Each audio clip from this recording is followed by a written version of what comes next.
Morning guys, Recovery Jimmy here, back for another one. I don't know if the sound's going to be okay today because in my car as usual, good acoustics, but it's absolutely blowing a hoolie out here. I'll show you in a minute. I mean, it's almost like tsunami type waves out there. Anyway, so today I'm just going to talk about Christmas time and mistletoe and wine. Yeah, it's, you know what, Christmas time I love. I've always loved Christmas time, you know, Christmas. More so because it's a massive excuse for drinking. It really is. And I guess back in the day, that was always a kind of, you know, everyone was on the same page as me. It was like, right, like the one kind of seasonal time of the year when it's okay to get shit-faced and everyone else is joining in. And the fact is, they're really not. It's just that you are, and you think because people are drinking, you know, openly and quite a bit more than they normally would, you think that yeah, then it's okay, everyone's getting shit-faced. They're really not. But that being said, a lot of people do get shit-faced, and more so than they normally would, you know. And that's it. It's just this kind of built up commercial lie to get us to spend more money. You know, a lot of these hospitality places, industries, bars, restaurants and all that, I get it, they make the majority of their yearly trade at Christmas time because people go out for meals and all that. Now, I'm not knocking that, but why should that? I like food and that's fine, but why should there be this massive big push for people to drink to excess? Do you know what I mean? All the bottles and stuff now say drink responsibly, when they're clearly not telling you to, not making it possible for you to do that at Christmas time. Booze is on offer, you know, the vodka, whiskey, all of that. Yeah, okay, maybe people are buying it for presents and all that, but the majority of people are going out there and you can see their shopping trolleys are just ram full of booze. And you know, back in the day, that would make me excited. I'd be like, yeah, it's, you know, it's my secret addiction is completely you know, even more hidden by this just wanton display of booze festering. And yeah, looking at it now, it's just really ridiculous. Like take Christmas parties for example. Everybody loves a Christmas party, but there is that whole kind of you know, myth or myth or not, do you know what I mean?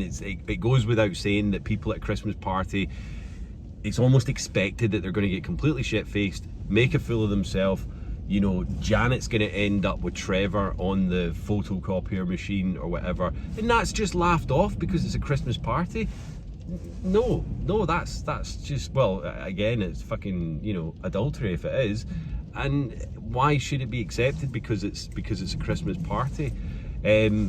Obviously a lot of people, I am kind of completely you know, putting everyone in the same boat. I know that there are a lot of Christmas parties. I've had Christmas parties where I've gone out and it's been a really lovely time where we've just had a few drinks. Maybe I've partied harder afterwards, but you know, we've had a good time, we've had a good food, good laugh, good chats and all of that. And I'm not saying the majority of them are, but a lot of Christmas parties, and even just your Christmas party at home, you know, I remember growing up and we'd all just get pissed up.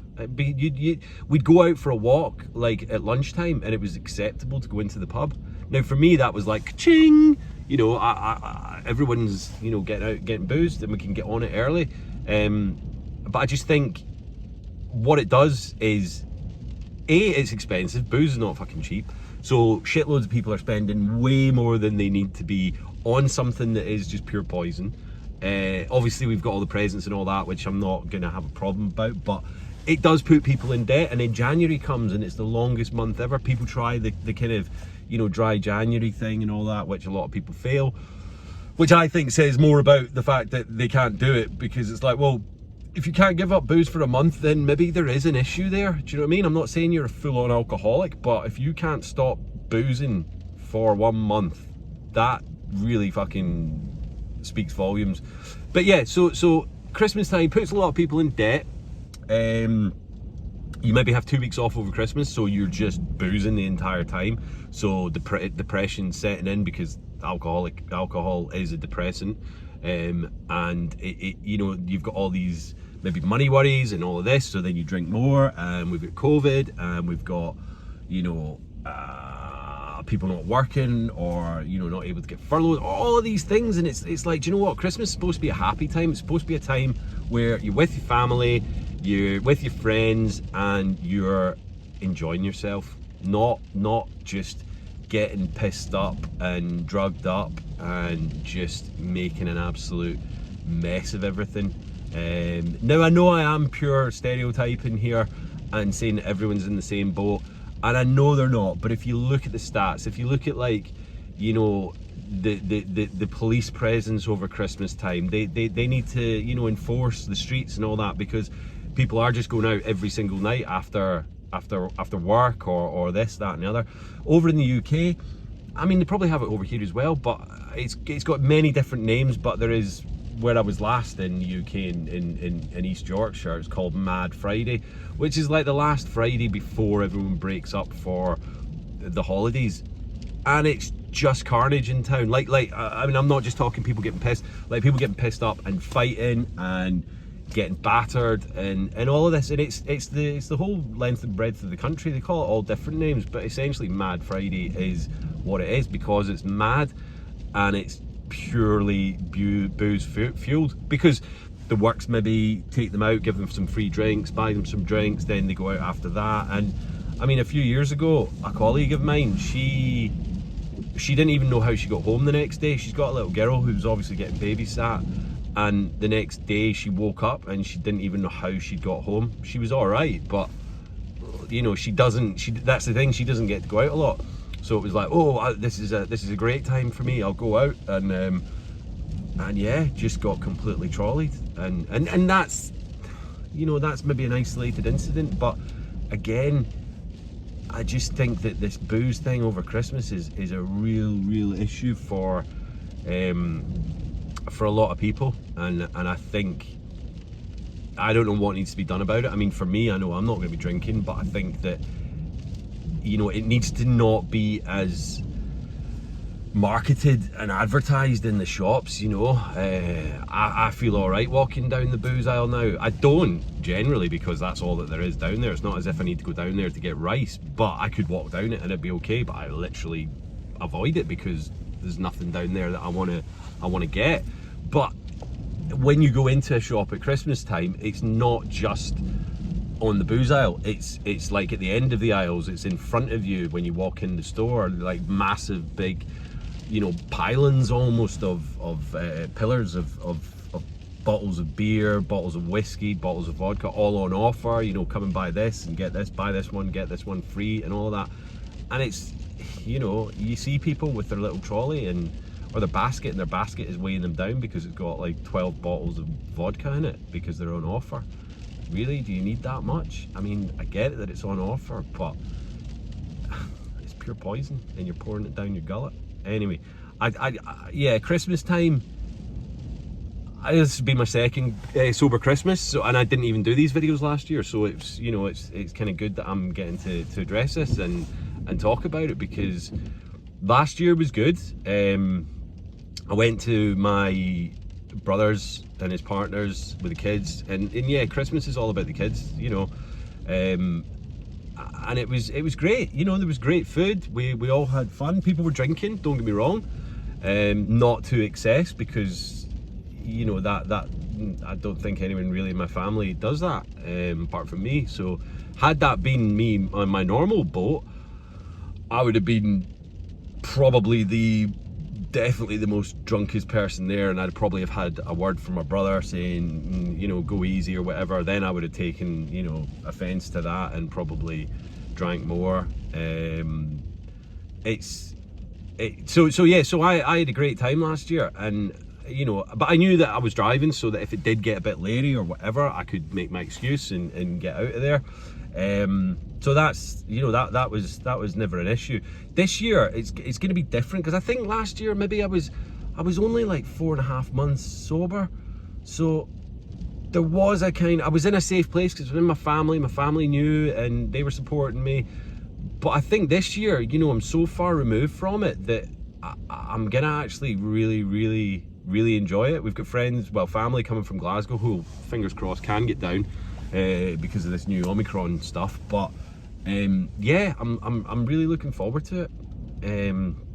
I was thinking this morning, a few years ago, when I was, you know, I was obviously having issues, but I was actually in a point of abstinence at that point, and I'd started a new job, and my partner and me at the time were invited to the Christmas do, and it was one of these big ones. You know, they're saying thank you for all the, you know, the hard work. So they were treating us to this. I think we had to pay for the hotel room, but then everything else was free, like free bar, and I think we got a subsidised hotel room or whatever you call it.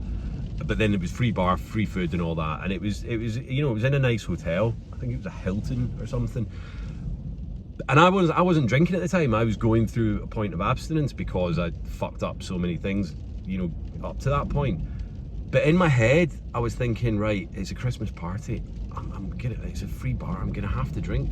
So in my head, I'm concocting all this thing. It was like a month or two away, and I was concocting like, what can I do? I could drink non-alcoholic beer at the bar and at the table. So that's going to be the mask for covering up the booze smell. And then what I'm going to do is I'm going to hide bottles of vodka in the cistern in the toilets. I mean, that was, and then go, and every time I was going to the toilet, like sneaking in there and doing that in a hotel, not at home. In a hotel, I was going to go in, find some fucking way of doing this. That was the addiction scheming within me. And we ended up not going because I ended up leaving that job because my abstinence didn't last, you know, obviously because these thoughts were going through my head. But just thinking back now, like the scheming of that, like, and what would have happened if we'd gone, if I'd still been abstinent and pretended to be abstinent and then drinking half bottles of vodka in the toilet. So if I'd been having beers at the table, like actual alcoholic beers at the table, and having maybe a few shots, I probably wouldn't have got shit-faced. If I'm drinking my own booze in the bathroom every 10 minutes or so, I would have probably been, well, without a doubt, I'd have been the drunkest person there, and I'd have made a fool of myself. My girlfriend at the time would have been absolutely, you know, just mortified, embarrassed, and just let down. So, you know, that was a good thing. But again, that was not only my addiction talking, it was also the fact that it was a Christmas party, and because there was free booze on offer, it was almost like I had to do it. And it was like, how can I go to a Christmas party where there's free booze and not drink? Everyone else is going to be drunk, so I have to be drunk. And that's not the case. You know, you know, now I would have loved to go to that thing. You know, saying go back, but do you know what I mean? I would love to go to an event like that now and be the soberest person there, because I know for a fact that I would have an absolutely amazing time and not make a fool of myself, and not laugh at the people that are making a fool of themselves, but kind of feel a bit sorry for them, because there's no real need for that. You know, you're going, you can be sociable without booze, and that's key. You know, I actually, you know, I'm looking forward to having like kind of nights out and stuff where I'm sober, because, you know, that's when you enjoy it more. This whole kind of awkwardness, embarrassment, and giving yourself more self-confidence by boozing is a myth, because it becomes a problem that way. Like, you feel like you need a little bit of booze to lubricate yourself up and have fun at a Christmas party or any party, and it's just simply not true. You need to get past that and then break the mindset of that you need this confidence that the booze gives you. Once you get past that, then you know, it's actually all right, because being sober it's an absolute privilege and an experience that I'll never get bored of. I really won't. I do feel like I'm starting to ramble a bit now, but you know, I'll probably think of things afterwards. As I say, you know, I do freestyle these. I did think about taking notes one time, but then I don't want you to see me kind of going like that. Or I know I keep looking about it because there's seagulls and stuff getting absolutely blown to shit.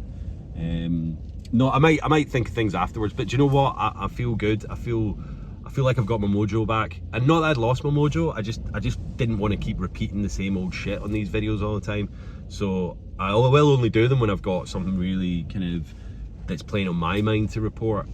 So then you know, this Christmas thing was what I really wanted to talk about. And I think if you are going out on a Christmas party, and if you're not an addict or an alcoholic, just go easy, you know, because I know a lot of people watch these videos that aren't in recovery or whatever, but I think just go easy, you know, have fun, but don't get completely, you know, when people start bringing out tequilas and stuff like that, you don't need them. Maybe have one, but then when they go, oh, have another one, and I think the people that instigate that, I think it says a lot more about them. They're the people that say, why are you not drinking? Because you don't want to see me drinking. If I start drinking, you will feel pretty bad that you've kind of guilted me into drinking, because it's not fucking pretty. So yeah, so I think it says more about them and their need for the booze than everyone else's. Do you know what I mean? Why can't you just go up to the bar and have a tequila yourself? Why do you need to rope everyone else in? I know it's a social fun thing, but one's enough. You don't need to keep doing it, you know. And I was that person, don't get me wrong, which I know what it means to say that says more about that person, because yeah, I am fucking alcoholic, so I'd be the one that'd be like, right, let's get the tequilas in, let's get the Zambucas in, flaming Zambucas and all that. Yeah, one or two's good, but then when it's continuous, it's like, nah man, just settle down and stop. It's not good. So yeah, yeah, you know, and if you're in recovery, or you're thinking about recovery, getting sober, then just try not to stress about Christmas, you know. If you're worried about what your family or your friends will think, tell them. I've said this before, 9 times out of 10 you're going to be pleasantly surprised, or they'll say, you know what, we kind of thought that you maybe did have a bit of a booze problem, so we understand, and if you don't want to drink at Christmas, then that's fine, we'll support you. Now, I say 9 times out of 10 because if there is that one person that has an issue with you giving up drinking, or for whatever reason, fuck them. Like, seriously, again, that says more about them than you. If they find it difficult to be around you because you're sober, then you really don't want that person in your life, like, at all. Because, like, what the fuck? It's poison. It's pure poison that is, I think they're actually going to tell you soon that it is actually worse for you than smoking, because it affects every single organ in the body, whereas tobacco, it really only affects like the blood and the lungs, I believe. It might affect some more. Alcohol actually affects every single organ in the body and affects them in a damaging way. So it is actually worse for you than booze. I'm not a doctor, but that's what I believe from my research, that yeah, it's actually not beneficial in any way, shape or form, and it just does way more damage, and not just in a physical way, because it's mental as well. You know, the booze is a depressant, whereas, you know, smoking tobacco, yeah, you just have a fag, or like 20 fags a day or whatever. It's not really affecting you mentally. It's just, I suppose some people use it for stress relief or whatever, but that's again a kind of bit of a myth. You don't really need them. Having said that, I'm still on the vape, but it's better than tobacco. And you know what, I want to try and give this up at New Year as well. We'll see. I'm not in any rush to do that. It's a vice. As I say, I don't really take any other chemicals, don't have my antidepressants now, but yeah, as I say, you know, if you are struggling and thinking of not boozing over Christmas and this, that and the other, then, you know, give me a shout, and I'll try and help you to kind of see the sense in not drinking at Christmas, because you don't need to. And that's it, plain and simple. You know, whether it be a problem or not, you don't need to booze at Christmas. You can have a good time, and if not a better time at Christmas, because it is Christmas is a good time. We need to not get stressed. We need to not kind of worry about where we're getting the money for the presents and this, that and the other. You know, I know the kids maybe need the latest and greatest present, but you know, the rest of us are adults. We don't need shitloads of money spent on us. We don't need to have all the decorations in the world. I bought a reindeer in the charity shop for the top of my tree. I drilled a hole in its oh, sorry, don't know what I was doing there. Drilled a hole in its undercarriage and then stuck it on the top of my tree, and it's made me the happiest ever, because I was like, I don't want a star, a fairy or an angel. I want something a bit different. So I found this reindeer for £1. It's all sparkly, and you know what, that's what it's about for me. It's about finding little bits and bobs and putting together a Christmas. It doesn't have to be bank breaking. So anyway, I'm going to show you where I'm at the moment. It's absolutely crazy out here. So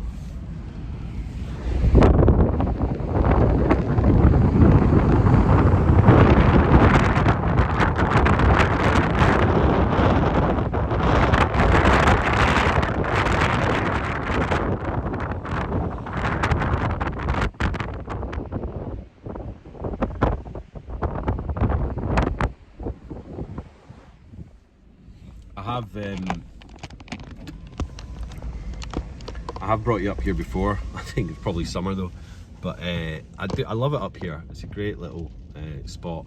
But I'm gonna go and take some pictures now, because it's biblical end days type weather. It's proper choppy, bit of chop.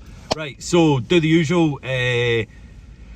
Subscribe, DM me, comment, share, like, all the jazz. Yeah, and I love the comments. Please let me know what you think, and or DM me and let me know what you think, because you know, I enjoy doing these, and but I don't just do them for my own enjoyment. I want to try and get how I'm feeling about sobriety and recovery and all that, and get it over to you guys. So you know, everything's welcome. If you don't agree with me, you think I'm talking out my a-hole, then let me know as well. You know, I like all the constructive criticism.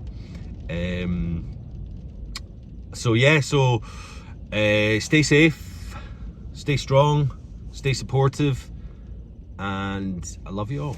All right, peace.